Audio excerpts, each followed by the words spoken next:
Pembukaan Undang-Undang Dasar Negara Republik Indonesia. Nama kelompok ada Aisyah Humayron, Nadine Chandra, dan Zahratul Haniyah. Makna alinea pembukaan Undang-Undang Dasar Negara Republik Indonesia tahun 1945. Alinea pertama, memuat dalil objektif yaitu kemerdekaan merupakan hak asasi sebuah bangsa yang bersifat universal. Alinea kedua, timbulnya kesadaran bahwa kemerdekaan dan keadaan sekarang tidak dapat dipisahkan dari keadaan sebelumnya. Alinea ketiga, bangsa Indonesia menyadari bahwa tanpa rahmat Tuhan yang Maha Kuasa.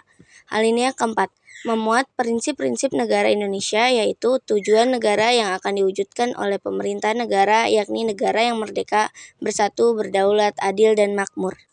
Dasar negara yaitu Pancasila. Kelima sila Pancasila merupakan satu kebulatan utuh, satu kesatuan yang tidak terpisahkan.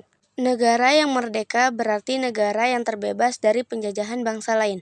Bersatu berarti menghendaki bangsa Indonesia bersatu dalam negara kesatuan, bukan bentuk negara lain, bukan bangsa yang terpisah-pisah secara geografis maupun sosial.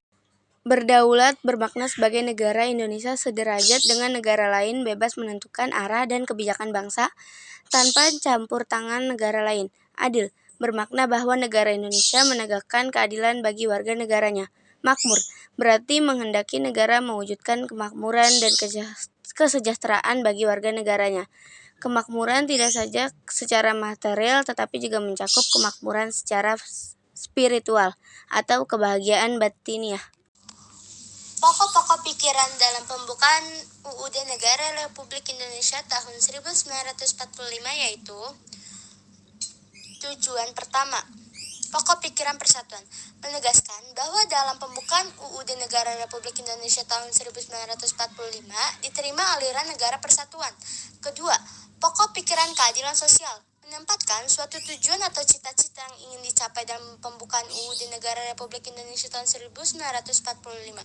Tujuan ketiga, pokok pikiran kedaulatan rakyat, menegaskan bahwa dalam pembukaan UUD mengandung konsekuensi logis bahwa sistem negara yang terbentuk dalam Undang-Undang Dasar harus berdasarkan atas kedaulatan rakyat dan permusyawaratan atau perwakilan.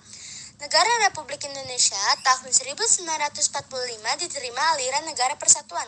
Keempat, pokok pikiran ketuhanan, menempatkan suatu tujuan atau cita-cita yang ingin dicapai dalam pembukaan UUD Negara Republik mengandung makna bahwa Undang-Undang Dasar Negara mengandung isi yang mewajibkan pemerintah dan penyelenggara negara lainnya untuk memelihara budi pekerti yang luhur.